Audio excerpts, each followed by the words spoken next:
welcome to our confession, guys. Well, there's no hiding it anymore. The aircrafts have been discovered, the aliens have been discovered. So, guys, I just gotta confess it. Ever since the talk about aliens, there's also been a lot of talk about alien cheeks, and they're gonna discover us eventually. So I'm just gonna come out with it right now. Their alien cheeks are alive. We are the cheeks. I'm a cheek. Ty is a cheek. Philip's a cheek. Mark is a cheek. We are the alien cheeks. Welcome to the Global Nerds podcast. And yes, we clap. Let's clap, guys. Come on. Okay. All about clapping those cheeks. Alien cheeks. Oh my. Okay, question is, right, if aliens literally came out tomorrow and they were like, here's an entire race, would you clap one completely, or would you be like, I'm not going near that alien puss or whole or tentacle? I'm adventurous. I'm clapping with consent, man. Yeah, same here. Yeah, I gotta agree. And I'm gonna put this all off of me playing the Mass Effect trilogy. Yeah, I'm clapping the alien cheek. So, fuck it. I mean, like, just going off Star Wars, we all remember the Twi'leks, right? I think so. They're the ones with like they got the head tentacles going down their shoulders this way. Jabba's right hand man is a Twi'lek. Ayla Secura is a Twi'lek.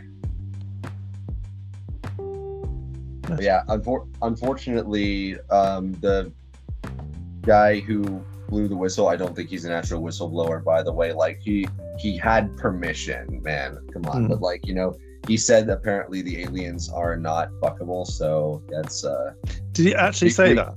I think he did. Yeah, we got the bad ending, guys. Sorry. When do we not get the bad ending for things? Because, oh, right. The FNAF storyline is so convoluted, it gives you migraines every time you think about it. Yeah. Like, just part of me just thinks, that's the first question. It's just like, Senator, I've just got to tell you this now. Okay, what is it? They are not bangable. We cannot fuck these aliens. They had that question on their minds, which means that either they were wondering for their own sakes, or they knew people were going to be asking, so they made sure to tackle that one. Yeah. If there's a will, there's a way. Somebody's going to find a way to do it. Yeah. Oh man, like, that would be the best. I think more people would pay attention then and be like, yes, I do need to know this.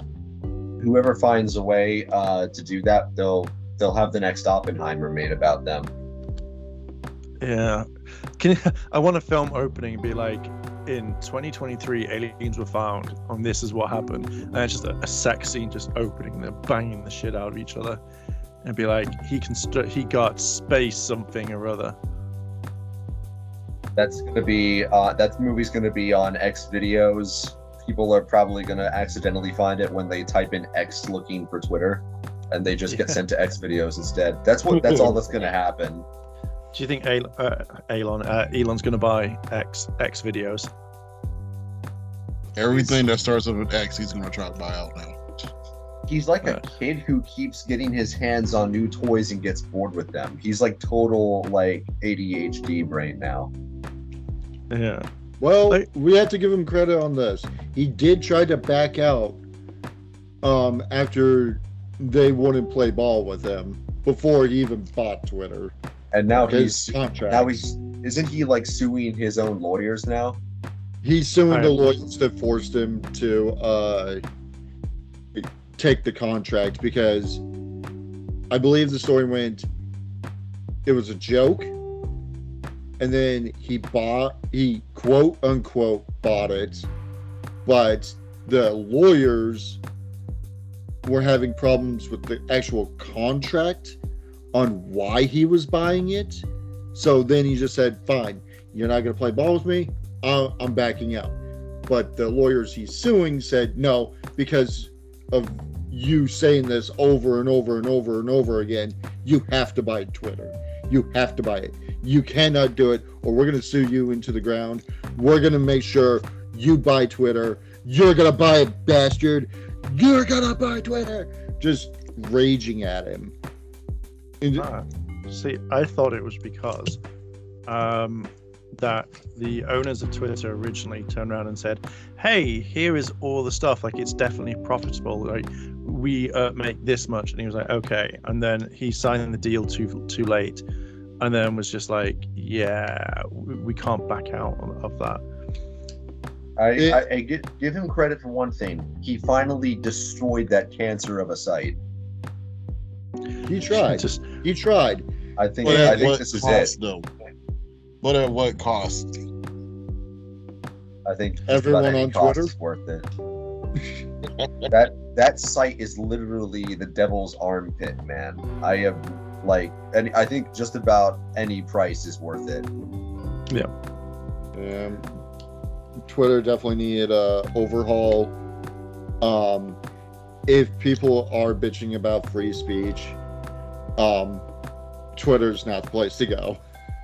Twitter is like Reddit. Anything can happen. True. That site went from a left-wing Orwellian cesspool to a right-wing Orwellian cesspool. Whoopty fucking. Oh no! It's been left and right-wing cesspool for several years. Just a cesspool, you know. Yeah, being a shit site is, you know, it's an apolitical thing, I guess. It's garbage knows no alignment. I just think it's a bad. It's not. I don't think it's a bad site. I just feel like you get jumped on so many times. Oh, here's my opinion. Well, I don't like that, so we're just gonna slam you for that. And yeah, how dare you fucking say that? Yeah, when a lot of us are on there for friends who actually want to, you know, do their job or do artwork or post streams. Completely innocent reasons. Yeah. I think it's just, I think the only reason why people are turning on it is it's one of those things where I'm just trying to think of like what I'm trying to pull across. It's more like, say, look at like Marvel and look at all these TV studios, these film studios, where it's like, oh, we're going to change the race of this, or we're going to change this, we're going to change that. And it's because like Sally382 on Twitter said, fuck this, like, you know, if you make this, then you are X, Y, and Z. And then that's what the studios have changed. And then now they're seeing that the studios aren't, like, you know, they're not, the people who go out and make these things aren't watching it. There was a comic book thing a while ago, and they found out something like only 10% of the comic user base actually has and uses Twitter. And the people that are causing the outrage are just people who are like, fuck this shit and stuff like that. Like, you know, at the end of the day, I don't care, but obviously Twitter does. And that's about how I feel about most of my movies. Yeah, I'm tired of it. Yeah, I'm with you on not caring either, but like from a pure business perspective, Elon really should be focusing on trying to salvage the sheer amount of money that site has been bleeding, and yet he's completely transforming the brand beyond recognition. Because I mean, love or hate Twitter, I freaking hate it, but like it is one of the most recognizable brands out there, and you're taking that away from it at a time when it's bleeding money. Yeah, unless that's his plan.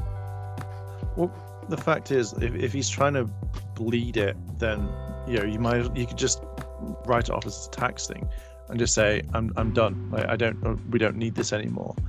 I think that while trying to fix it, people are complaining that it's like, oh my god, this isn't working. I absolutely hate this. And it's like, well, but he's fixing it. Like, it's become a fun place at times, and it's not the same anymore. But people hate it because it's not what they were expecting and stuff. Yeah, and of course we have to talk about the microtransactions because I gotta get recognized. Oh wait, I have to pay $8 a month. Wait a minute, I don't have all my. Wait, why don't I have all this? Oh, I have to pay $10 a month. Okay, no big deal. I'm still missing crap. Why am I still missing crap? Oh, I have to pay $15 or $20 a month. Why? Well, I think what you're seeing now is that people want to pay to play. Like at the end of the day, like, I pay for Twitter Blue, and because from what I've seen is that you can make money back from it, which apparently now is a shitty thing because I have to have like 15 million impressions within 3 months. But I feel like these sites, if you want to be seen, if you want to have those extra features that can bring stuff back, pay for it, as long as it's not a stupid amount and you know exactly where it is. I mean, look at all the big players. You've got YouTube, like TikTok, Twitter, obviously, Facebook, Instagram, and all of that. So if you imagine if you're paying for the ones that you want, that you're using to promote yourself, then I think that's fine, like pay to win. I'm not going to jump down on someone's throat. It's like, oh my God, like, yeah, you pay for Twitter. You think so?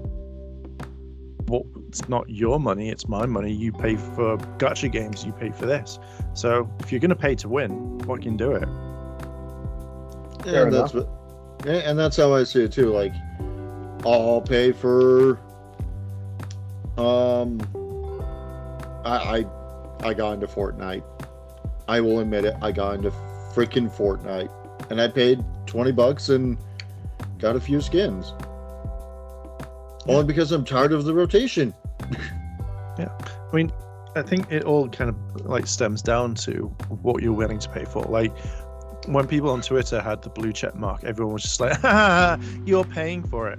Okay, well, let's say for example, I pay £8 a month, and then suddenly my Twitter blows up and I'm getting like 80 billion interactions and stuff like that each post, and I go off my payoff and go, oh look, I've made 10 grand today just by tweeting out some stuff, and then it gains some reaction and all that. End of the day, gets a lot of money, I think. But people just see it as like, you're giving money to Elon. No bitch, Elon's giving money to me. And I definitely think it goes both ways too, and that's how it should be. Like, if you're gonna pay that much money, you should be able to get some money back in some way, shape, or form. Yeah, I mean, it helps spread the reach and stuff, and I've noticed that my impressions have been getting quite good, but on like other posts and stuff. But I mean, at the end of the day, like, everyone buys money. Like, I don't turn around and say, people who have like pumpkin spice lattes, I'm not going to turn around and bitch on them, be like, you're just wasting your money, because that's something that people enjoy. So and that's what I was saying about freaking Harry Potter Legacy. Let them spend their money. Don't be a dick. I mean, I think it's a fun game. Yeah. I've not played it, but I know what you mean. Like, just let people enjoy it. It's not hurting anyone. And same with the movies. As much as they are controversial and stupid, and how much of a remake we do not need. Did people go to see it and enjoy themselves? Yes. Exactly. What's wrong with that? Yeah, and again, the only reason I am on any of the social media platforms is to support my friends, see what they're up to, keep in touch with family that I don't have their numbers for, and I've been meaning to get their numbers. and that's how it was in the original. Look at MySpace. It's pretty much the same reason I do it. Keeping in touch with family and friends and business stuff. MySpace is not a thing, and actually not anymore anyway. But I actually have a prediction for the future of the internet. I'm calling it right now, man. I mean, I'm feeling sort of a change in the tide in the internet, man. I mean, we're quite possibly getting peak YouTube back. What with Skibbity Toilet and the ass hair removal tutorial that got 30 million views, by the way.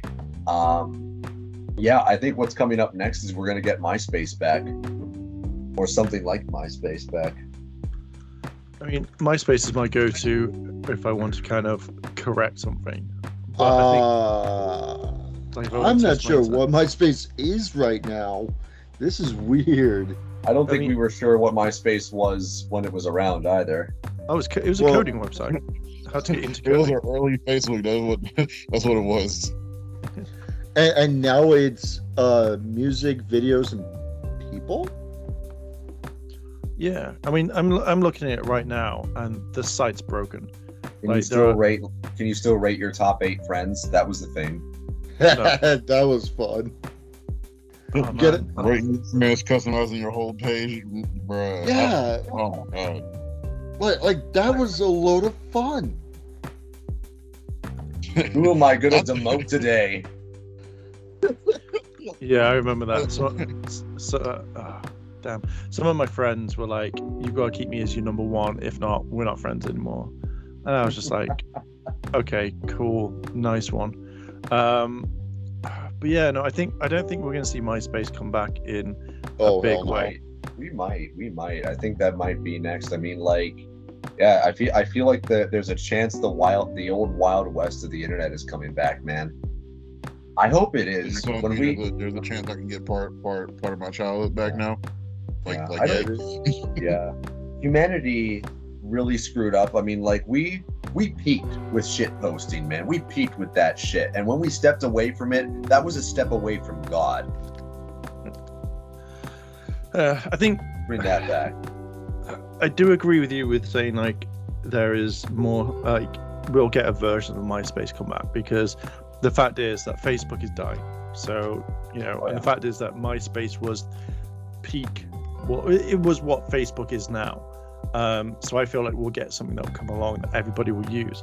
But I think the downside is, because these sites have been around for such a long time, until you have such a big site to do it, like, some competitors have come back against Facebook, and then everyone comes back to Facebook. You had competitors to YouTube. People then would just go back to YouTube.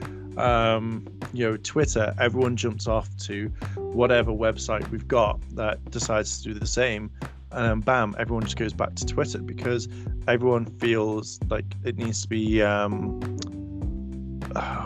they feel comfy around it, like, I want to go to Threads, and it's like, okay, cool, but a week later I'm back on Twitter, because that's where everybody is.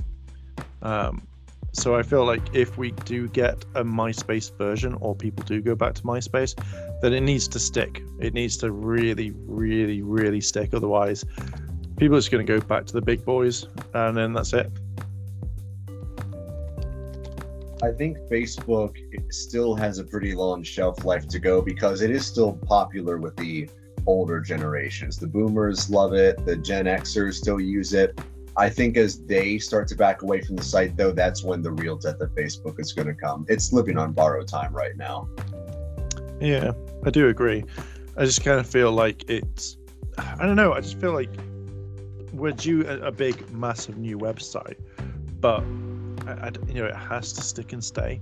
Otherwise, I don't think it's going to work. I think it's just going to fade away. But yeah, I think we need to get rid of the generations now to kind of like get into it. I mean, everyone thought TikTok was gonna like disappear. Oh no, that bad boy is here to stay for ever, because it's one of the biggest grossing. It's the biggest organic search engine that you can think of. That's what a lot of this social media is at the end of the day, is a search engine. And I don't know, I feel like Facebook has lost its relevance in that, when all the other social media platforms cover such a broader range in that respect. Yeah, I think it's because you look at the trends, apparently, so you remember the whole metaverse thing that Facebook wanted to kind of implement and say it's the best thing since sliced bread and stuff like that. So apparently, since they put that a lot of money in, they've lost $2.4 billion on Meta alone.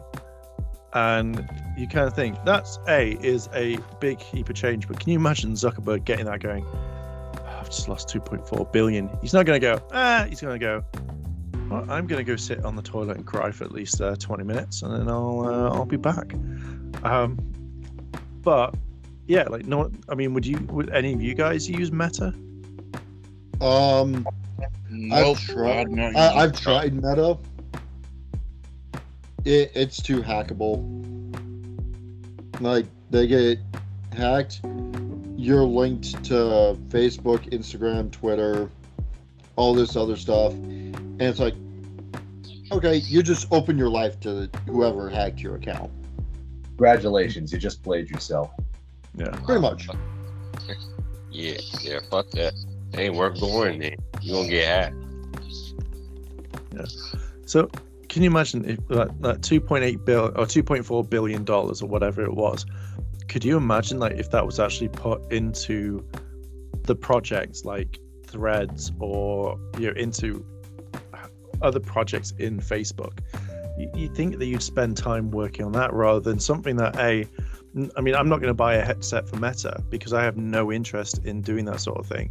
The only time that I would get something like that is going to be the Apple thing, because I want to basically see porn as giant as the Rockies. It's what I want. It's how it's going to come down. But I just don't. I personally, I don't see it as a big investment. Yeah.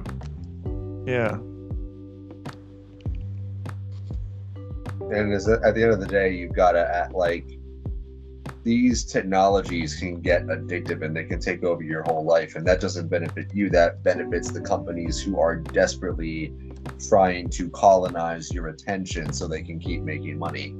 Yeah, exactly. I feel like Bo Burnham put it best. Like, we've gone as far on Earth as we can with colonialism. So now our minds, our attention spans, that's the new sites that the powerful are trying to colonize now. And unfortunately, I think with attention spans, like look at so TikTok when you're scrolling on TikTok, it in a way, I wouldn't say trains you, but it kind of gets rid of that attention to detail. Like, I mean, how many times if you've gone on TikTok, scrolled through it and gone, cool, okay, now I'm going to do something else, you're like, and I'm bored of that now because the information hasn't been readily available in 3 seconds, and you just skip because you're bored of it. Great many times, most likely. Yeah. So I think sorry, go on. Because we've just had our attention spans completely destroyed, basically. Yeah. By all the media we're constantly consuming on our phones, on screens. It's destroyed our attention spans. Yeah, and I think that's one of the things that you can easily start training yourself to kind of do it. And this was a thought that I had earlier, is I'm getting bored of the whole fact of like if I'm watching a video and all of a sudden I'm like, I want to skip to the end because I want to see it done, and it's like, say, 30-second video, then I need to work my way back and say, okay, I need to watch this. I need to get to the point where I'm not just skipping in. The only time I'll ever say I'll stick to the same is if there's a 6-hour stream on YouTube, and I'll put it up to like triple speed or double speed so I can go past that, because fuck me, I'm not watching a 6-hour stream. That's like literally almost half my day. So I'd rather just go, cool, double speed, and then I shoot through it quite quickly. With me, it's I find videos I want to watch. I'll maybe watch the first 2-3 minutes of it to see if I like it, and then go to something else. Do you use video speed controller? Nope. Yes, man, I love it. But if it's a stream or something I like I'll rewatch Pat the NES Punk once in a while on certain topics. Wormwood, they had some pretty funny segments in Worm Life. I got a playlist for all the comedy stuff for cartoons and whatnot that people have made. It really all depends on what I'm doing. If I'm just gonna play a game and just listen to random BS, I'll put on the comedy. Or if I just want to listen to music, I'll go to my music playlist. Okay, let's have a look at our next topic. So the writer's strike that has kind of gone on for quite some time, as well as people getting annoyed with it. So, Ty, you were talking about this before. Fill us in. Well, looks like it has gotten worse. We've got multiple actors like Jack Black joining in on it. The Witcher 3 has officially been canceled. Or not Witcher 3. Witcher Season 4 has officially been canceled. Oh no, because of it. Hey, I don't mind it only because of Henry Cavill. He makes Geralt. And because he respects the fans. Who's the actress who plays Yennefer? Honestly, she's the best thing about it. But like Anya Chalotra, I'm sure I'm butchering that name, but like yeah, she and Henry Cavill, they're the best things about it. But that with or without them, that show was just falling apart. It crumbled in season 2. So wasn't that more mainly to do with how they changed writing halfway through or something, and then strayed from what the game? Because that's the reason why Henry left. Is he was like, if you're going to do this, you do it 100% just like the games or the books or something. And then they instantly went, yeah, we'll do that. And then they changed it and then tried to out him or something. Something like that, yeah. And again, it's because he respects the fans. When he played Superman, he wanted to play Superman to a T. I've got no problem with like diverging from the source material as long as you're doing something that adds to it or changing something that doesn't work. I don't mind that, but they are just it's like they just don't care a lot about what goes into the heart of the story. I mean, like when they killed Roach, it was all downhill from there. I think when you get that sort of thing, though, it's because I don't know, like they want to, like let's take say one of the, it's not Lord of the Rings, Game of Thrones type thing, where it's more like, oh my god, like sex sells, or let's put that in there, and it doesn't work because like it wouldn't work with a storyline. But then they think, well, that's the best way of doing it if we have this in there. Or I didn't really like there was a dragon in this, so we turn that dragon into a donkey. And it's like, but that's not part of the story. Like, yeah, it will work. And I feel like that's it. It's when someone gets in their mind, oh, I think this works better, when it clearly doesn't. And it's like, and you can see the ratings dropping. Like, oh, well, I did what I thought was great, and I wanted to see a donkey instead of a dragon. And you're just like, the fuck?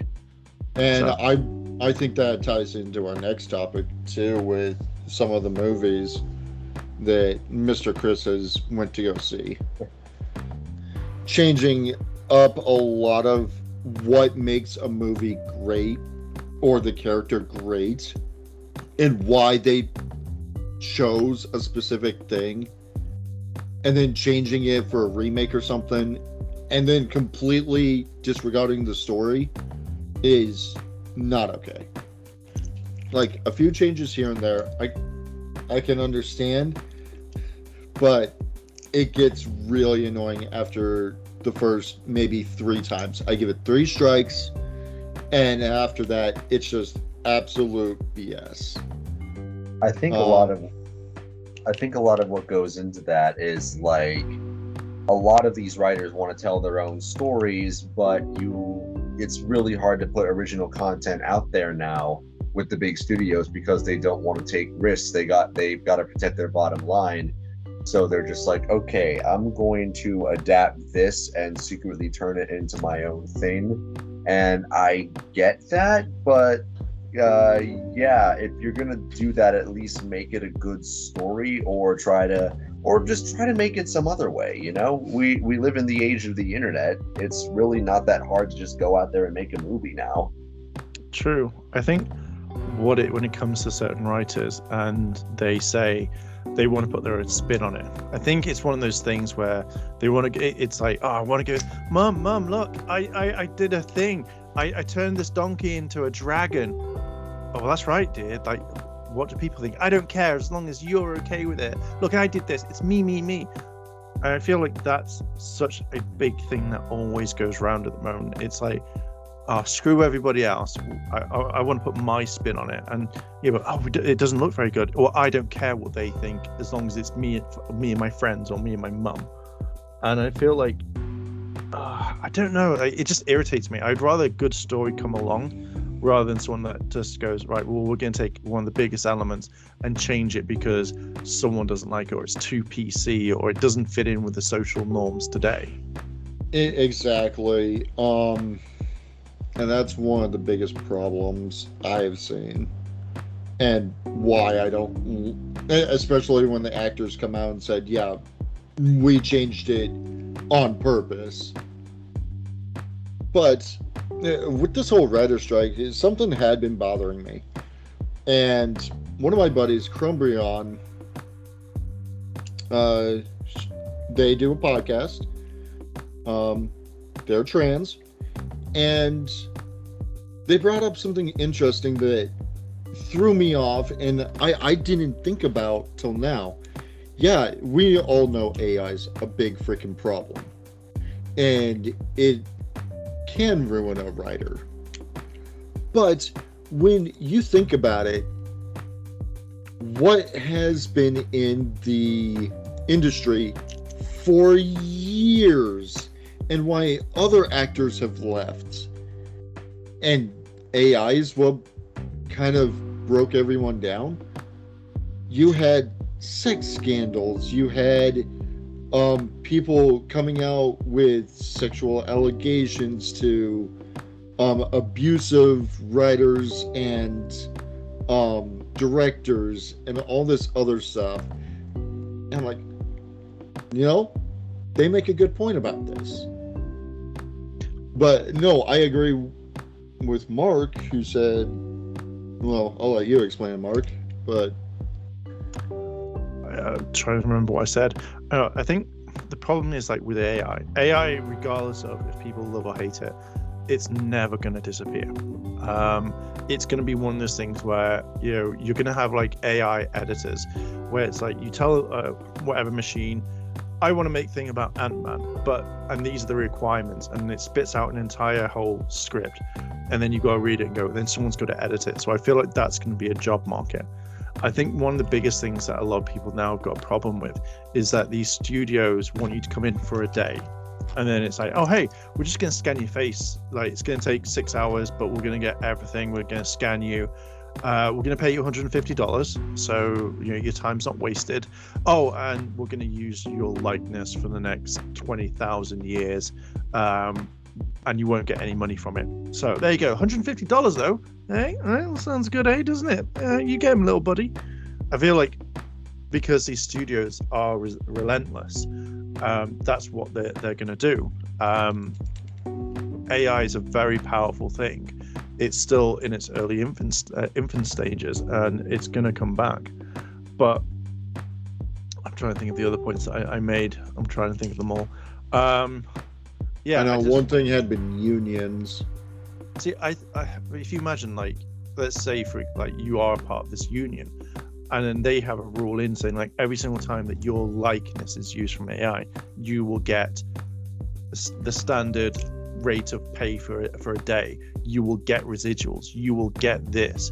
Then the studios have to kind of agree, because if you turned it on its side and said, like, every single time Star Trek: The Next Generation's gone on and it's on TV, it's been streamed, whatever, every single actor, crew member, whoever will get the money, and the studios get absolutely nothing.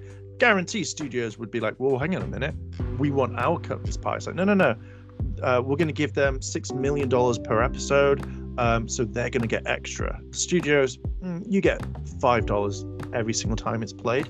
The studios would be up in arms, like massively up in arms.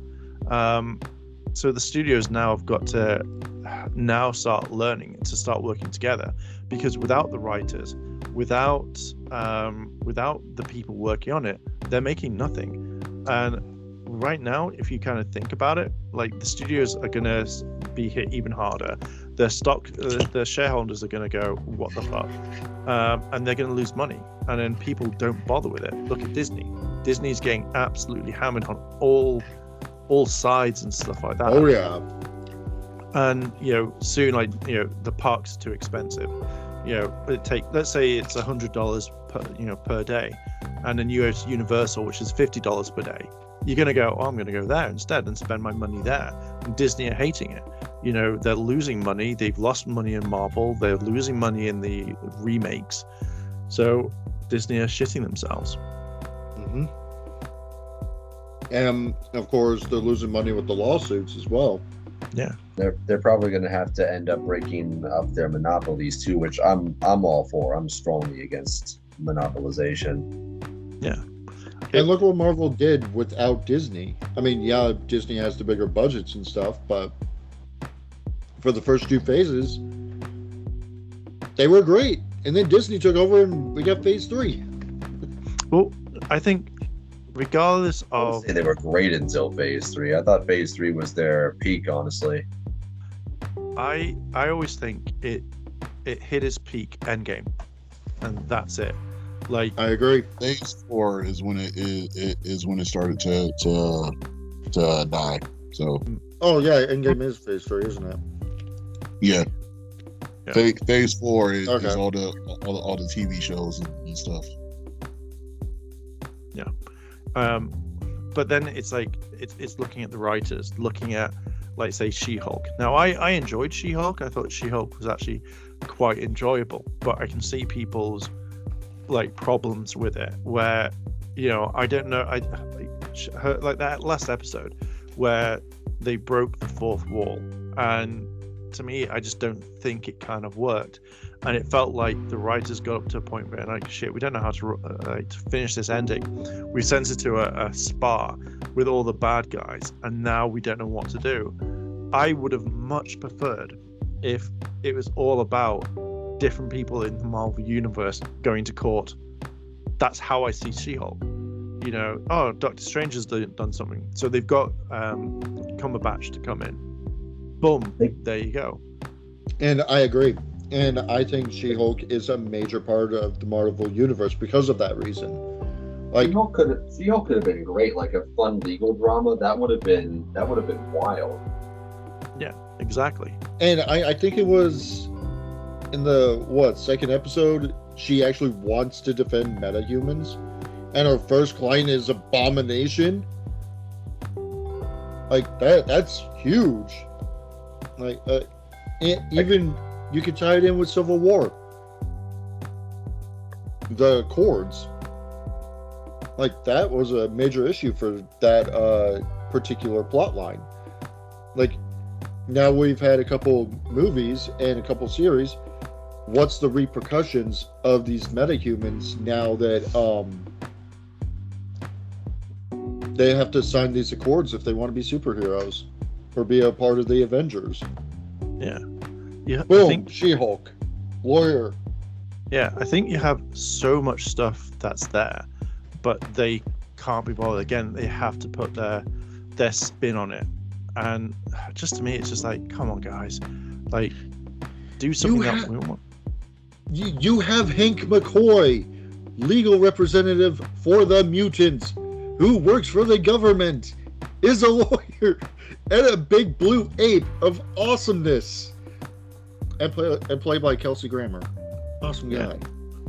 Yeah. But I think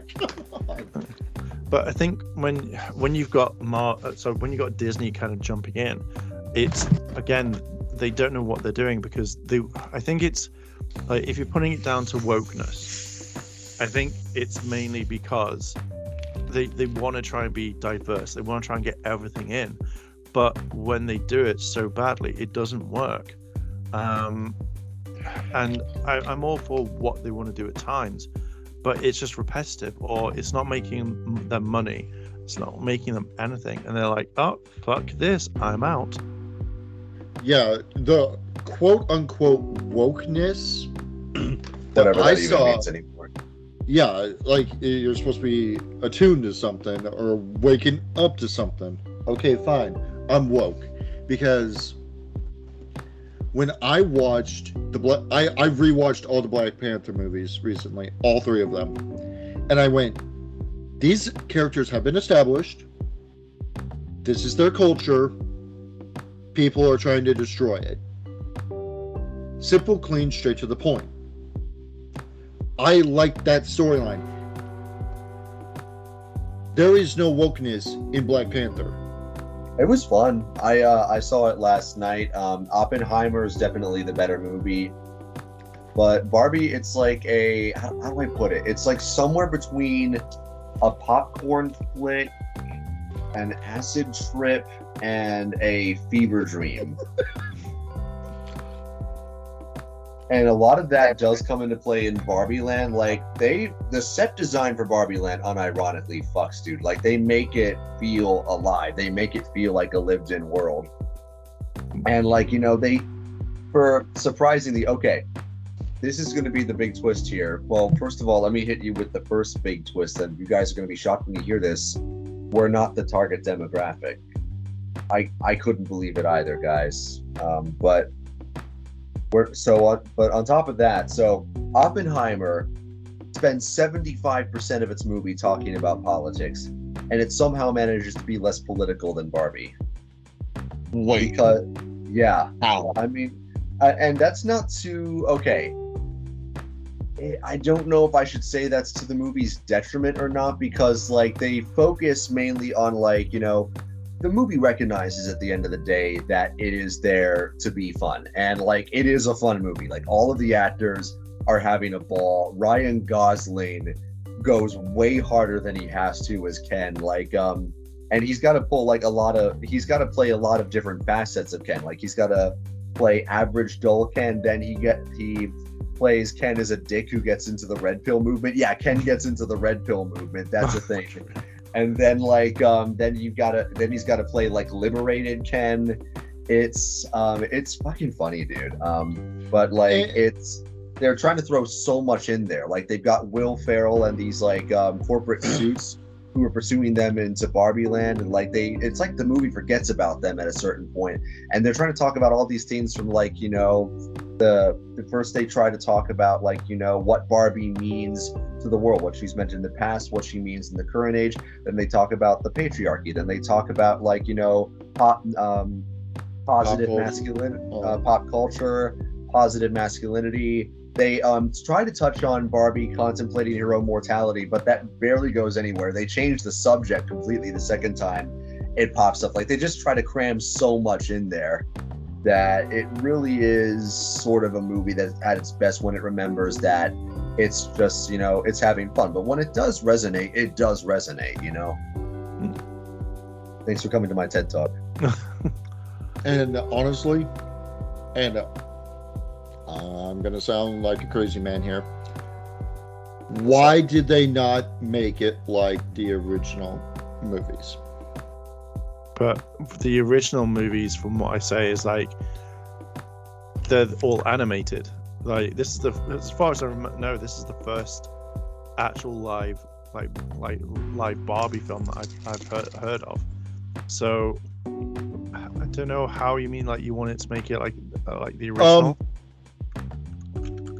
Basically, yeah, Barbie is in it. Why are you making it all about Barbie and all these Kens, all these Barbies? Why not just have Barbie and her friends?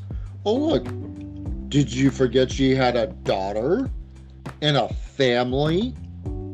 I mean, okay, so and all this other stuff, and just go on this, like, Barbie adventure, so to speak. Okay, so I've got an answer. Take out the real world. Answer to that. Right. Take out the real world. Don't even bother with it. Just have Ken and Barbie going on adventures. The scenes in the real world are so funny, though, man. Yeah. Okay, so if you're saying that you want it to be like the original films, do you mean Barbie of Swan Lake, Barbie in 12 Dancing Princesses, Barbie in the Magic of Pegasus, Barbie as Rapunzel, Barbie in the Nutcracker, Barbie in the Diamond Castle, Barbie Princess Charm School, Barbie in Mermaid Tale 2, Barbie in Mermaid Tale, Barbie the Pearl Princess, Barbie Thumbelina, Barbie A Fairy Secret, Barbie the Princess. I didn't even know half of those movies existed until you brought them up, man. Yeah, Barbie in the Pink Shoes, Barbie in the Fashion Tale. Barbie and her sisters in a ponytail, Barbie in Princess Power, Barbie a Perfect Christmas. I think it was a Netflix. Why have any of that? Why have any of that when you can see the Kens go to war? Yeah. Kens go to war in this movie, guys. Yeah. You've also got Barbie and a Christmas Carol. Yeah. Barbie a Starlight Adventure, Barbie the Video Game Hero, Barbie and her sisters in Puppy Chase, and Barbie and the Three Musketeers. Well, you've also got to consider like who this movie was made for, and the movie wasn't made for kids. It definitely was not made for kids, just for the record. Yeah. But like, it was made for the people who grew up with Barbie or knowing about Barbie. But that's also a problem. Is who was these movies made for? It wasn't made for children of this age. Oh, Chris it has just said was that. made specifically for adults. Oh, hang on. There's altogether, sorry, there have been, and I'm not going to read them out, 40 Barbie films. Just saying. God damn. So How many original Barbie films in there?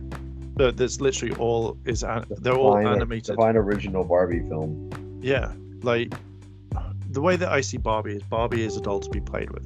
So the fact is that when they made the film or they announced it, I generally thought, yeah, it's going to be something like Barbie in Barbie in a Mermaid Tale or something. But from what I've gathered from the film, it's again, it's not made for me, so I'm not going to rush out and see it. But then I would imagine that the Barbie film, the first live action, would be for the people who grew up with Barbie, the people that have been playing with Barbies since almost either day one or that are of our age or something like that. So I would imagine all of that, but like I can think of a really bad joke right now. Hey, mommy, do you know what that G.I. Joe just said to me? Oh, Yeah. God. Quoting Jeff Dunham, I just keep thinking, okay, if their whole point of the movie was Barbie can be anything, Barbie is imaginative, and all that, okay, go that route. Don't bring her into the real world is my main point. And I just realized, looking at one of them, Barbie Mermaid Power, one of the main cast is black. okay. Well, I'm only saying that because Black Mermaid. Right. Are you gonna go that route? oh yeah, they have John. Guess how they top that in this movie? Oh God! John Cena, Merman. Good. What the Wait. Yeah. Okay. The Now you got hell? me curious. Now I definitely gotta see He's this. looking it up. Yes. Now I definitely gotta see this. God. No. Mm. I'm seeing. Oh this dear movie. God! What are they going to do, John Cena? I thought you were a great action hero. What? Why? I mean, I think Oh The- hell no, dude! I just looked this shit up. The fuck. I've already seen it, so I know exactly what it It's is. Shy, what are your thoughts? I see you there. Okay, I think his silence is golden here. See, I but think we broke him. He's in blue screen of death right now, man. I plead the fifth. I ain't got shit to do with that.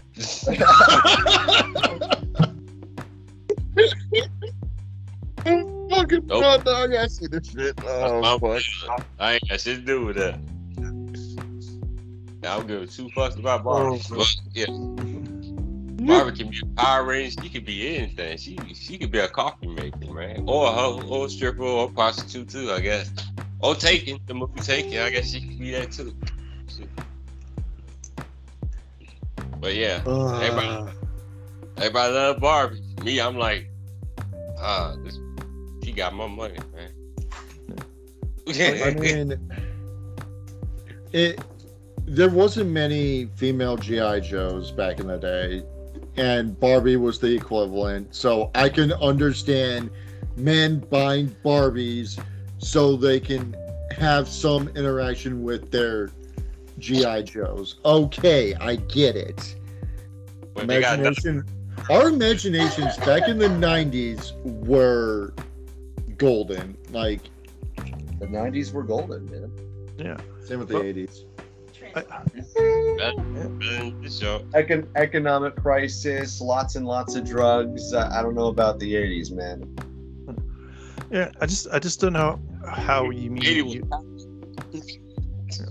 Like, I don't know how you'd want an original like Barbie film. How would you like? I'm curious though. How would you set if an original Barbie film?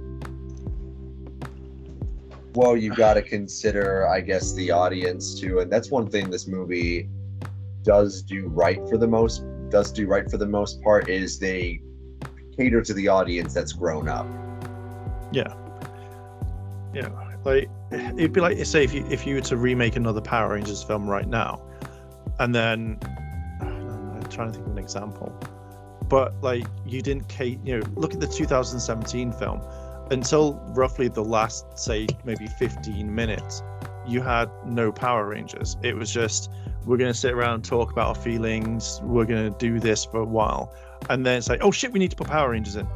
So having an original Barbie film of like all the ones that I just read off, like I would imagine like Barbie going into the real world, because that would be a one step rather than from the clips that I've seen where they're like, hi Barbie, hi Ken, hi Alan, who's only one, which I found quite funny, to be fair.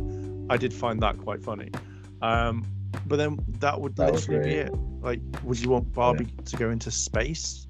Would you like Barbie to become a doctor and then say like, oh shit, I've got a third, 3 o'clock, I've got my heart surgeon. I've got to go into space now to save the aliens. Like, I don't know. Like, I think what they've done is pretty decent, and it's making bank at the moment, so it must have done the right thing. It did something right, yeah. It's a love letter to the franchise while also being a tongue-in-cheek ribbing, basically. Like I said, I think the real world did not need to be in there. Did it? Do I think it may have sparked a couple good points that should have been the entire plot of the damn movie? Yes. Wait, did you see the whole movie or did you only see part of it? I watched a spoiler straight, like 3 straight spoiler reviews. Oh, okay. I think that the real world honestly did play a good part because, like, I mean, the idea is which part? Which part specifically? The Ken scenes, especially those scenes alone made the whole real world worth it. Will Ferrell has like he's funny as always. He and like the other corporate suits get one scene that's fine, but it's like at certain points they don't know where the cartoon world of Barbie Land ends and the real world begins, because whenever they're on screen, it's like they're cartoon characters all of a sudden. Yeah. And you've got to deal with like a brooding teenager, but like her going into the real world is an essential part of the journey, because she goes there in the first place because she's flat-footed, she's getting like some kind of disease on her leg or something, and that's because the woman who plays with her is like drawing her with like real world shit, like dealing with knowing about death, for example. So she's got to go and change that so she can go back to the way things were. And then she finds out how things in the real world are and how, the sort of mixed package that is Barbie's legacy, I guess. See, I can see that. Yeah, but the scenes with Ken are what make the whole real world thing worth it. His scenes there are the best. But why didn't they focus on Barbie and her owner? And I just realized how bad that sounds coming out of my mouth right now. Yeah. Barbie and her owner. Where's the collar and the BDSM stuff? Oh wait, that's back in the Barbie world. Sorry, they're like all over the place. I'm sorry. That's one weakness with the movie. They try to cram a lot in there. And that's probably the reason why I don't like it going to the real world. Too much crap. My tip is see it on either LSD or shrooms. It really heightens the experience. Well, since I do none of those, I'm just gonna have to have a major sugar high and then see it. Again, though, the scenes with Ken, like him getting into the red pill movement, that's the funniest shit ever, man. And like, dude, Ryan Gosling as Ken, MVP of the movie by far. He did not need to go half as hard as he did, yet he brought like all the wacky comedic chops he could to the character anyway. But that's why I'm like, this movie's anti-men, is because he does really that. Isn't, though. Well, I'll let you finish. Sorry. Well, he basically goes to the corporation, sees what goes on. He's like, I need to be more. I can't be a simp. I need to be me. Kens, we must be simp no more for these Barbies. And if we simp, we are worse off than we are. And we have to dominate the women.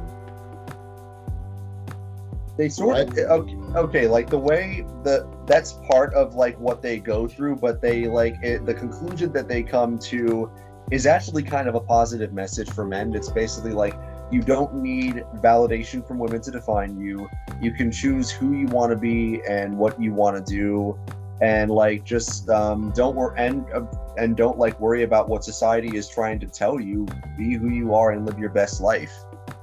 And that's what the message should have been in general. That's what the message was, though. I mean, the whole that's the whole, pretty much the whole message there. I didn't interpret it as anti-male at all. I think like having actually seen the movie, it didn't strike me as anti-male at all. And I think that a lot of the men's rights activists out there, they're just letting their fucking victim complexes show. And a little bit of women feminism too. They make fun of that too. They make fun of that too. Everybody gets shit. Well.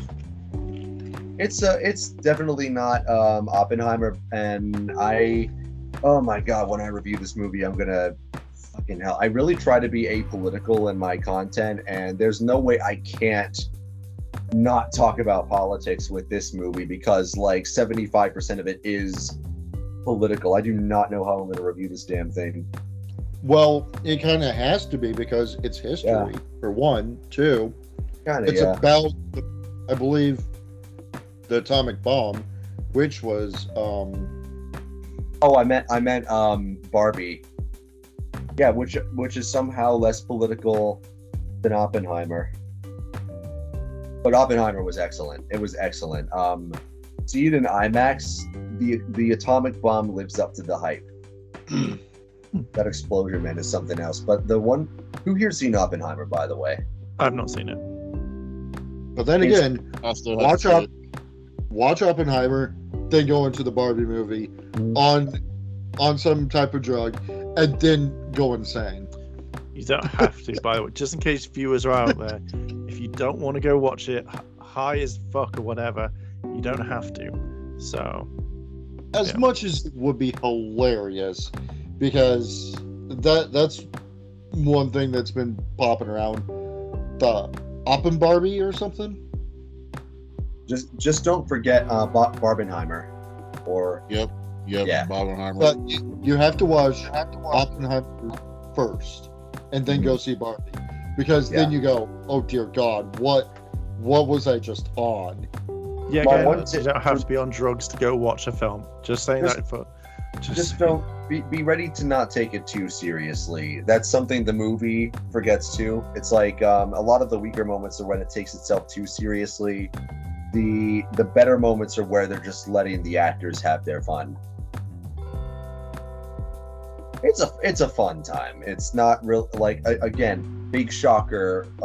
We here are not the target demographic, but like for someone who's not the target demographic, I had fun. I laughed. Any movie that can get that reaction out of me, it did something right.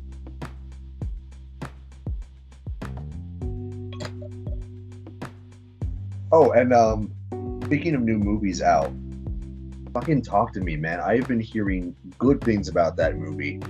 Directed, it's a horror movie. It's A24's latest movie. It was actually made by I don't know if you've heard of these guys, but the Rocka twins, they're Rocka on YouTube. They made this movie, and I'm hearing it's like the best horror movie ever. I have not heard of it. Hold up, wait, the Rocka twins made this movie?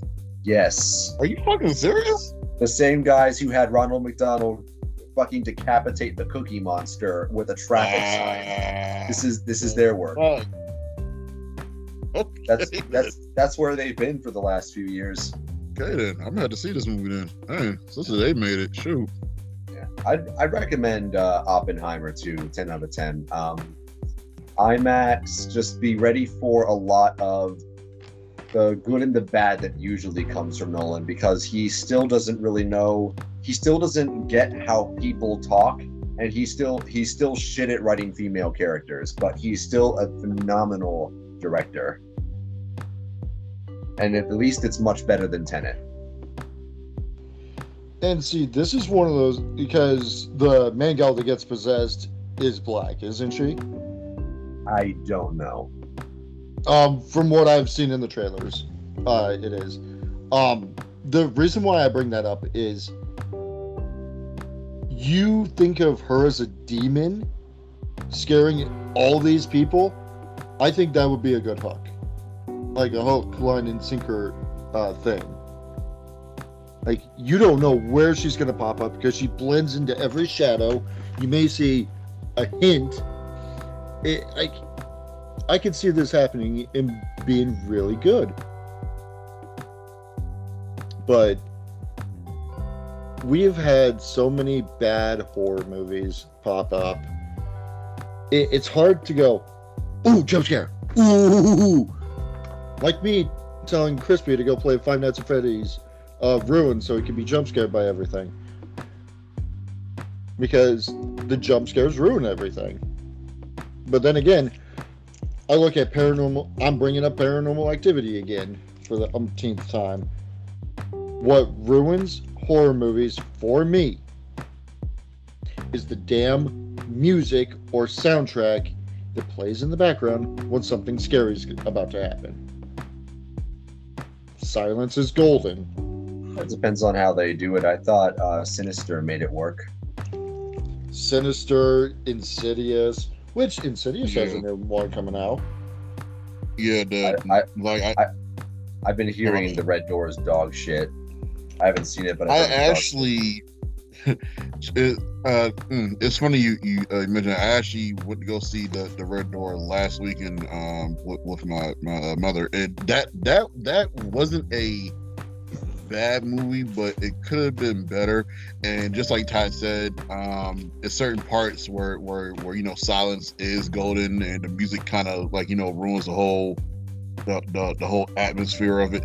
So it was probably maybe like 2 parts in that movie that actually did have like a decent jump scare to it, but otherwise than that, the other parts that should have been like completely silent, they had the little ominous like music behind it, which kind of just like took away from it. Yeah, they tried to milk that franchise. They tried to milk that cow so hard that the cow died. They can't tell that the cow is dead, and they're trying to milk its corpse at this point. The cow is dead. Leave the cow alone. Well, Insidious, why we need another Exorcist movie. Oh yeah, that's happening. I think there's another couple. Paranormal Activity, of course. They all have integrated stories within them, apparently. I'm not so sure about The Exorcist, but I know Insidious had a full story going on, and quite frankly, it gave you kind of a migraine, and it went through pretty dang well. People seem to like the characters. We had what's his name from The Conjuring come back. Conjuring series is getting a new movie, The Nun 2. Again, people like the characters. People like the way the horror is built. I got scared on The Conjuring and Annabelle. Like, I didn't think I would. But Annabelle Creation was some scary shit, dude. It was. I think The Nun. I think when I originally saw the Nun movie, that actually like did it for me. That was actually probably the scariest movie I had seen at the time when that movie came out. It didn't affect me the same way, but hey, as someone who didn't enjoy it, I'm glad you did, man. And this is just for our viewers. If anyone wants us to actually watch these movies, please fund our Patreon so we can get a single basement where we can just have a movie theater set up and watch these movies together. Because, my God, I kind of want all of us to sit down in a basement, lock doors, pitch black, with a couple drinks and some snacks and popcorn, and watch the 2004 remake of Texas Chainsaw Massacre. Because that's one that terrified the living crap out of me. And that's basically what I went through. And then I watched the original the next day. I'm like, what the hell is this? Like, the horror movies are really good, but the stories are there. But again, silence is golden. Please shut the soundtrack up when you do a jump scare. And lay off on the jump scares in general. There's more to a good scary movie than just those. Oh. So, Joker, how are you gonna get into your audience? Oh, I was kind of thinking a slow burn. Kind of get into the character's psyche, you know, and torture him through the inside.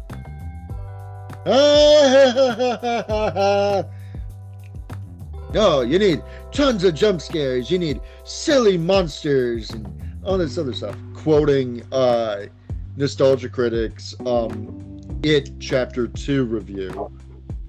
Because It Chapter 2 is an example of why I love horror movies so much. Even when they're bad, they tend to be entertaining. It Chapter 2 wasn't good, but it was entertaining. Yeah, it had its moments, and we're getting a quote unquote, because we don't know if it's true or not because of the writer's strike, shutting down almost every single project, a Netflix series, It Chapter 3, where it's basically going through the rest of what happened. Why is it a Netflix series though? That kind of pisses me off. I have no fucking clue. Streaming services or what are winning right now. Oh Lord, it'd be better if it was a theoretical release type deal. But I mean, if it was on Netflix, I got no choice but to suck it up and deal with it. But yeah, I think that is also another thing. How many series or movies do you think would actually be better as a series? I think it as a series would be great because of the back and forth. People keep saying, well, you can't film this. There's no way you can film this. You do a chapter on the kids. You do a chapter on the adults. You go back to the kids. You go back to the adults. Like, it's simple. I think George R.R. Romero, is it R? No, I'm George R.R. Martin? Romero, the one who did the zombie movies,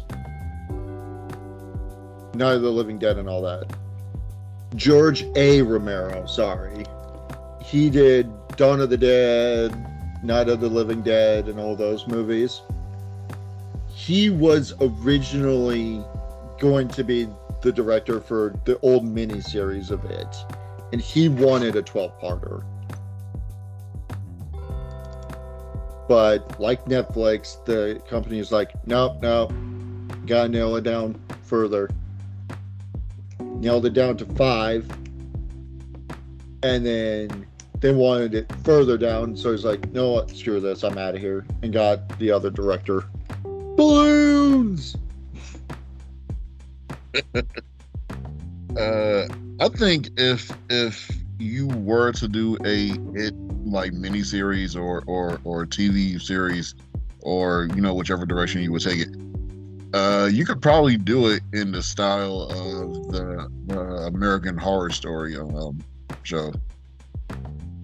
You could probably do it in like that style, maybe.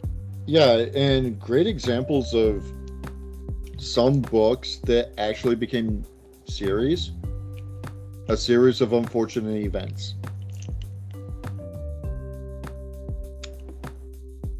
Each book was a different chapter, and the actors, why Mr. Pierce, why couldn't you just be Jim Carrey? Why couldn't you just be that laughable? Oh wait, you kind of were. Jim Carrey is a hard personality to replicate, bro. Yeah, really, really hard, I think. But the way he did Count Olaf in the movie, priceless. Which Mr. Pierce did try to replicate. He tried hard and did an okay job. I thought it was funny as hell. Okay. Everyone's just been really, really silent then. Yeah. I don't know anything about it, or I'm not really much of a horror fan. So for me, I'm more like it's interesting to listen to, but yeah, I wouldn't know too much about the subject. I don't think it's going to get a lot of views. People are getting tired. People are really getting tired, man, of the unoriginal content. Yeah, I think. Sorry, go on. They're already complaining about Mattel announcing their own cinematic universe. Oh, they were going to do He-Man, and then they cancelled He-Man. Well, Barbie's going to be their first. Is their first movie into that cinematic universe. Basically, they see Barbie, they know it's doing well now, so they've already started making plans for a whole cinematic universe. Yeah. For Mattel. I think I completely forgot Barbie was Mattel. I mean, I can probably see it happening, but I think the main difference is, like, if they did He-Man, then I don't know if that would work very well. Especially since you had what Kevin Smith did with the animated series. Personally, I don't know if it would do very well. I mean, it would do okay, but I don't think it would do up to what Barbie is, because I feel like Barbie has a lot more to it than most, because it's never had such a live action film, but B, it's like, I think it's slightly different. I don't know. I don't know if the Mattel universe would work very, very well. I don't think so. Hot Wheels being an example of that. J.J. Abrams is directing that one. Yeah, I think Hot Wait, Wheels. what? Yeah, J.J. Abrams. They've got a Rock'em Sock'em Robots movie starring Vin Diesel. They've got an Uno movie coming. They've got Thomas and Friends. They've what's that? What the fuck? What's that thing you look through? Was it the Viewmaster or something? They're making a movie on that too. Yeah. Yeah. What? Oh yeah. Oh, and they're making a Magic 8 Ball movie that's supposed to be a thriller. I'm sorry. I'm going back to. I'm getting my Acceleracers movies along with Highway 35. I'm going on a binge today. Screw. Just announcing. I get we're getting a new Hot Wheels game. The Hot Wheels. Let me find it here in my library. Unleashed 2, but no, we don't need. Hot Wheels will do well because cars. Yeah. Okay, it's a Hot Wheels movie. It's got to be at least a little cooler than Cars. Right. A Hot Wheels movie I can see that happening. But a Uno movie, how you gonna make that work? No, don't forget Magic 8 Ball as a PG-13 thriller. So that's gonna be a horror flick. It's gonna be interesting. It's gonna be interesting. I haven't even given you the best one yet. You want to hear this? Go on then. What's that? Barney as an A24 type suspense film. We're talking about Barney the dinosaur, right? No. Oh Lord! Just Why? Who wakes up in the morning and is asking for these? No. No. Just no. I know what's going to happen in this Hot Wheels movie. It's not Hot Wheels. It's Fast and the Furious Hot Wheels. Starring Lightning McQueen. To be fair, if they don't make a reference to family in the Hot Wheels film, then that's a major thing, like, dropped right there. Well, here's the thing. We've seen all the Fast movies. There's another part coming out for Fast 10. Go figure. But with how extreme those movies have gotten, just do it. Just put us in Hot Wheels territory for the next movie, please. Just to screw with all of us. That's what they were leading up to this entire time. Come on, that's hilarious. I'm really trying to think of what to say, but dude, Phil, you took the words right out of my mouth. There's no way these ideas were developed without somebody sparking up in the morning. Like at least, dude, because out of all the movies you just mentioned, the Hot Wheels one, okay, that's gonna be about souped up, tricked out cars going up a freaking unrealistic loop-de-loop ramp. Okay, I can kind of get behind that because that's just straight fantasy.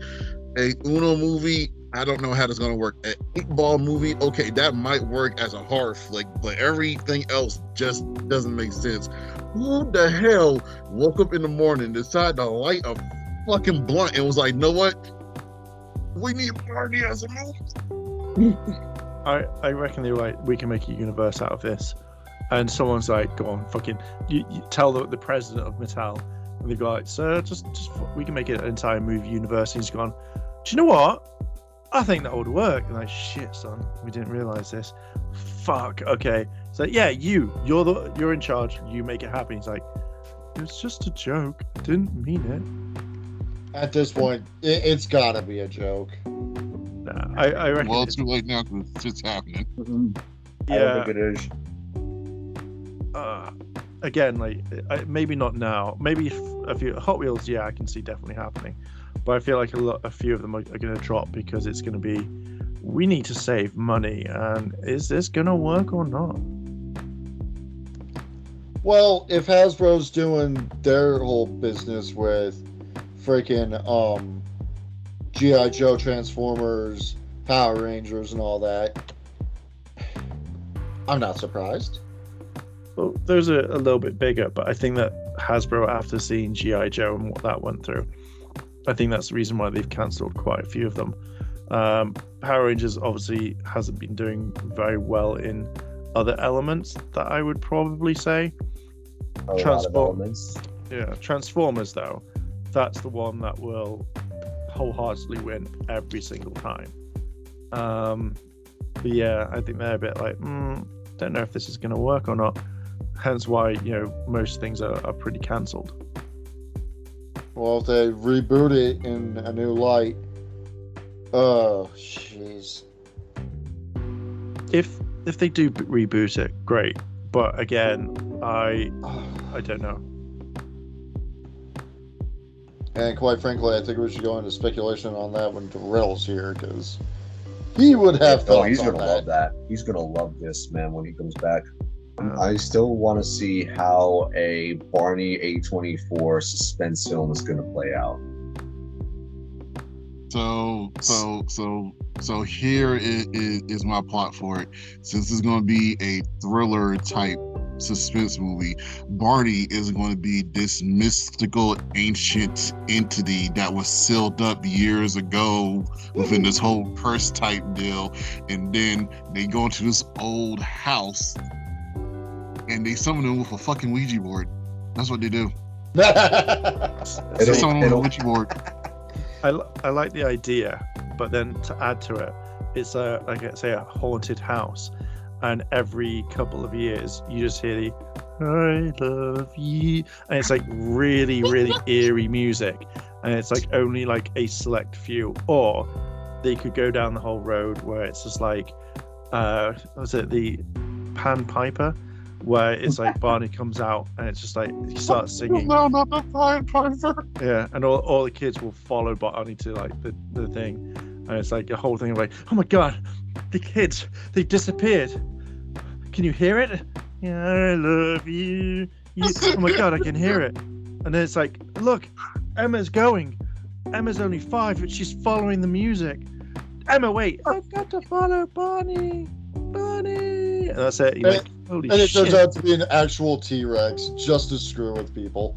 Yeah. I'm predicting something much more historical. I think what's going to happen is when we get in line to see the movie, we're going to be asked to fill out a survey. Do you love Barney back? Yes, no. You go in there, it's going to be the first 4D movie experience where Barney comes out of the screen, and the people who don't love Barney back, they're going to find out what happens. Oh, hell no. I ain't gonna be I'm leaving that theater. Oh, God. I mean, granted, I loved Barney as a kid. That's what I grew up on. I hate that damn though. I hate all of them. I hate the Teletubbies too. That is a British thing, and we will stand by it. Oh God, it's shit. Here's a. No way. He acts slow, man. All right, damn. So which one? You know which one is it? Well, if you want to have a bit of peace of mind, that whole place that they had, like the home, it's all been filled in with concrete, or it's now just a grassy knoll. It's all gone now. The house has been destroyed. Oh damn! Not surprised. Hey, I might like the suspense one though, man. In a way, if they do it right. I'll see it just to laugh at it. I want to know if they're going to bring all. I want like a Smash Brothers universe now, where they all start fighting. Well, we're probably getting a Smash universe with the Mario movie and its success.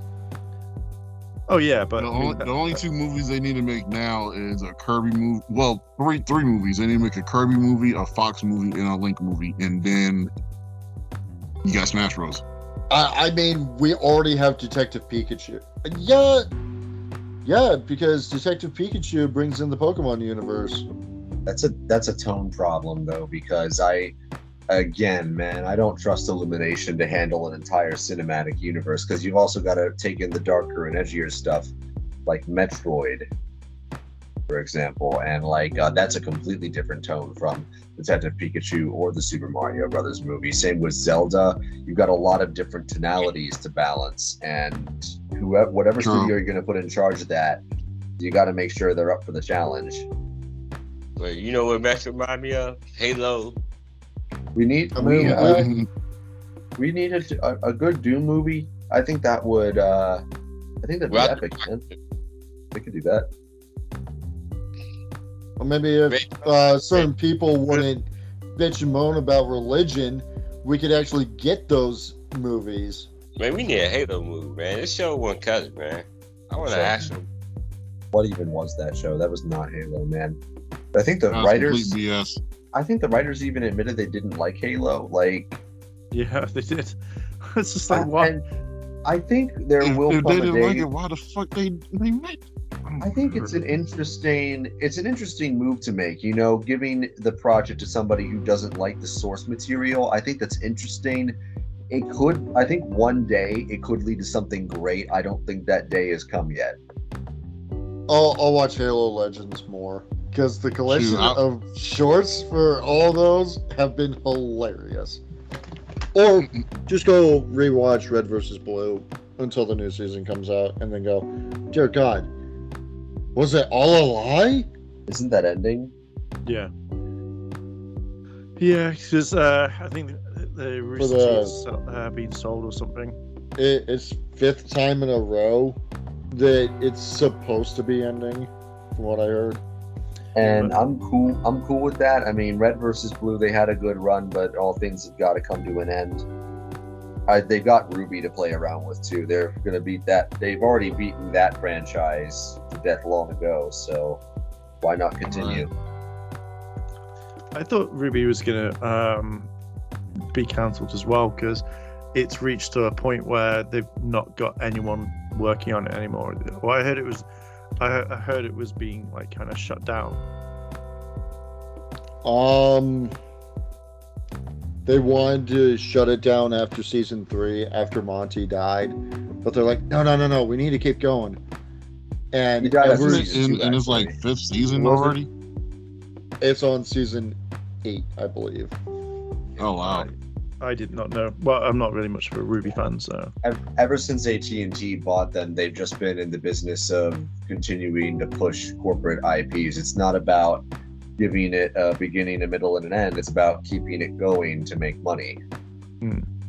And I enjoy Ruby for what it is.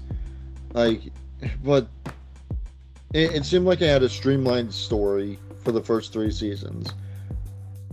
And then all downhill from there. So it's just like I know it was a couple months ago I actually saw it. I think they were trying to do like their own like legit anime version of Ruby, and it failed miserably because the characters were expressionless, and it didn't hold up pretty much. Oh, Ice Queendom? Something like that. It was Ruby, but it was like a legit anime version of Ruby. Ice Queendom was what okay, it was called. Okay.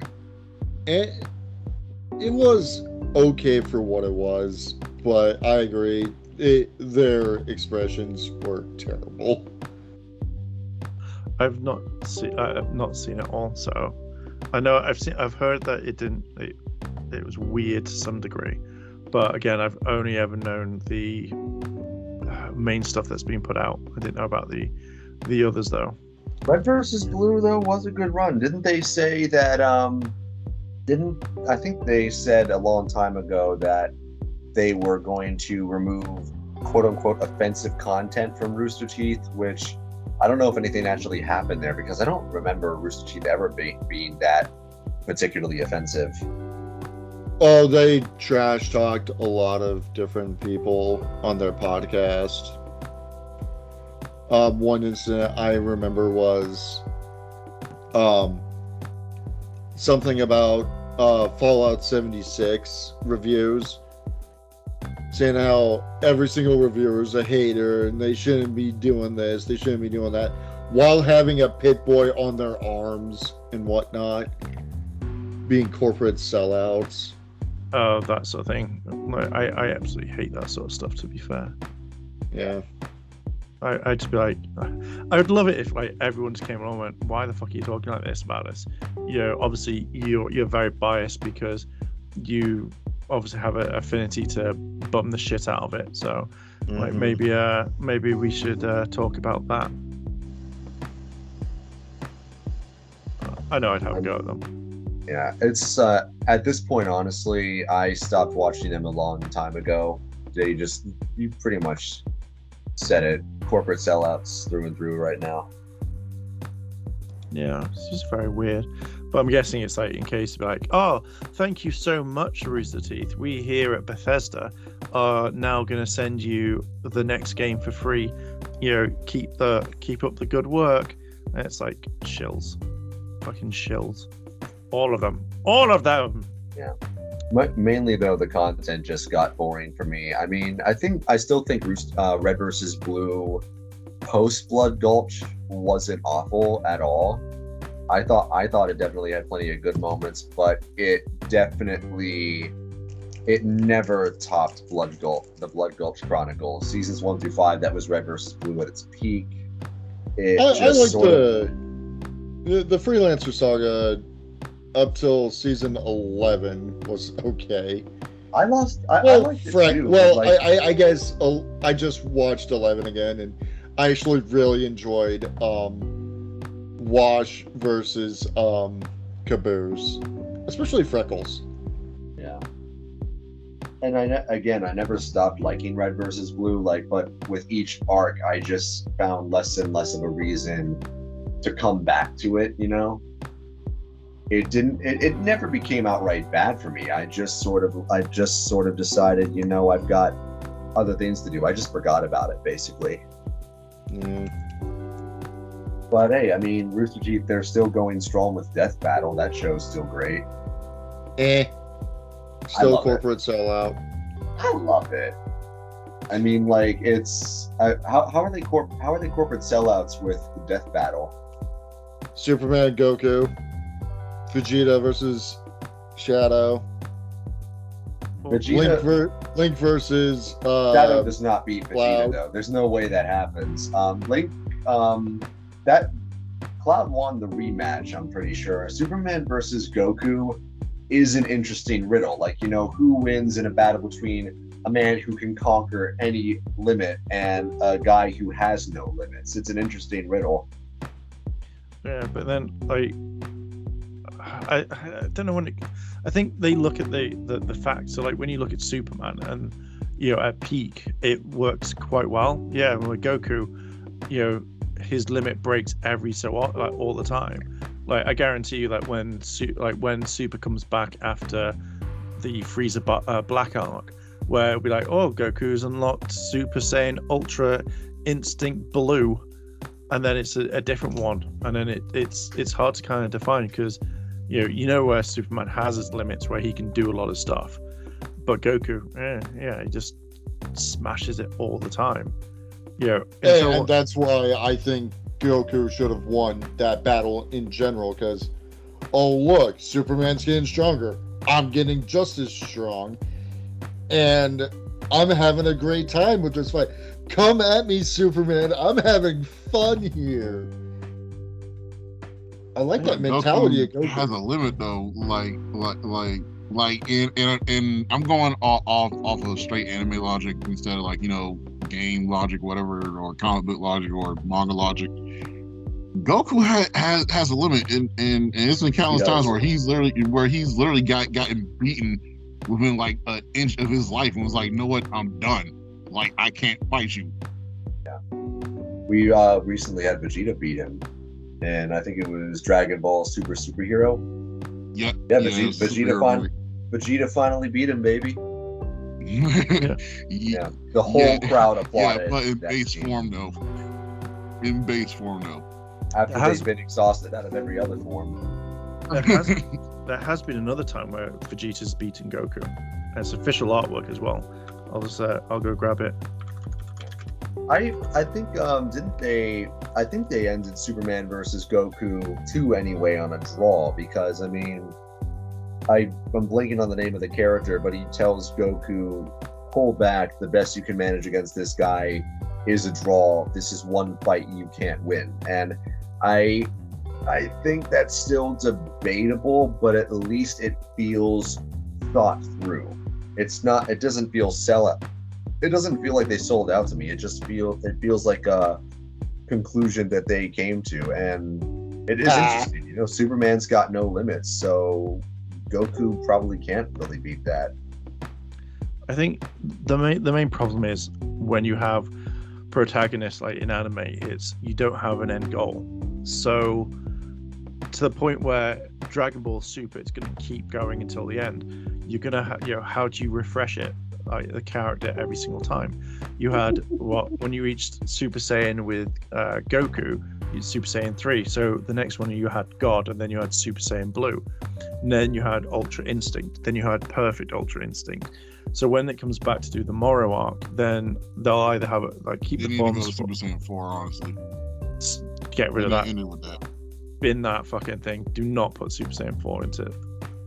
No, they did it really... As long as they don't go GT on it, bring in Super Saiyan 4. That's all I'm saying.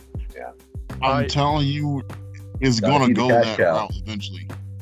It's going to go that route eventually. Probably. But I think that you'll see something slightly different. Like, it'll just be different colored hair, different spectrums and stuff. But the fact is, until they announce the end of Dragon Ball Super or whatever, or say Dragon Ball in general, you won't see an end to Goku's power, because there's always going to be a bigger threat. There's always going to be something that Goku needs to do. With Superman, you know exactly what power he's got. He doesn't have really an end goal, unless it's I've not seen Superman unlock any other new power for such a long time. Your powers have been born since the 1940s. Well, back then I think it was fine. I don't mind Superman's power. It's just, it's like, I don't see a problem with it. He's a Boy Scout, which is absolutely fine. But when you watch, like, say, Dark Justice League or little things like that, you instantly find that Superman's an interesting character. There's one scene where they have, like, Manchester Black, and he pushes Superman to the edge, and Superman just takes out his entire team in a blink of an eye, but does it to the point where he's just like, right, well, I'm going to kill that person. That person's now suffocating in a vortex. There's no air. So how can they use his powers? Oh, I've just literally lobotomized this person. I've thrown this person into space. You can't beat me. And it's like, shit, Superman, you fucking dark. And then you find out later on, it's just like he was just joking, and everyone's fine and stuff like that. But yeah, like, Superman's always going to be like that character, and that's why we get other versions, like, say, Homelander or Omni-Man. It's that version of a character letting go completely. Can I just say I'm still pissed off that we're getting those two in MK1? That dialogue because of that slap, reason, though. That dialogue is gonna slap. Oh yeah, right. like there's gonna be some really interesting stuff, and that death battle, it just seemed like, okay, I wanted it just because I was curious, but after watching it, it was not good. Well, the whole thing with the death battle, though, is Omni-Man is built. He took out an entire planet within, like, a couple of minutes. So I understand it. Like, Homelander, if you imagine, like, you are the strongest person on the planet, nothing can beat you. And the fact is that your laser eyes will cut you in, like, a second. It's very hard to kind of beat Homelander. And then when he does get absolutely annihilated, he cheeses it. But at the end of the day, Homelander, he's just a super powerful bully. Yeah. Omni-Man's an actual warrior, and that's why he wins. Yeah, exactly. But Omni-Man is also a tyrant at that. You got to remember that. Yeah, like, if you imagine... But he's an actual conqueror all the same. Yeah, right. so same things like with Goku and all that as well. The Saiyan races are conquerors as well. They destroy, and they mess things up completely. So for Superman's never had that, not unless you read Red Sun, which is a completely different thing of, like, what happens if Superman landed in Russia and he was raised by the Russians. He's a lot more different than regular Superman. And we got to remember that Superman is an icon, just like Deadpool. Superman the isn't only thing that can kill him is his fans. Superman isn't interesting because of his struggles against villains or other heroes. He's interesting because he has all that power, yet he chooses the life that he does anyway. Yeah. I mean, at the end of the day, if Superman just went, fuck it, I am going to, absolutely everyone would be dead. There's nothing that can stop Superman bar, like, kryptonite. But if he wanted to destroy someone, boom, everyone's gone. But that's a good place to wrap it, I'd say. Yeah. Does Batman beat him alternatively? Yes or no? Leave your answers in the comments down below. Yeah. Catch you nerds on the other side of the globe. Have fun, everyone. Bye. Later, people.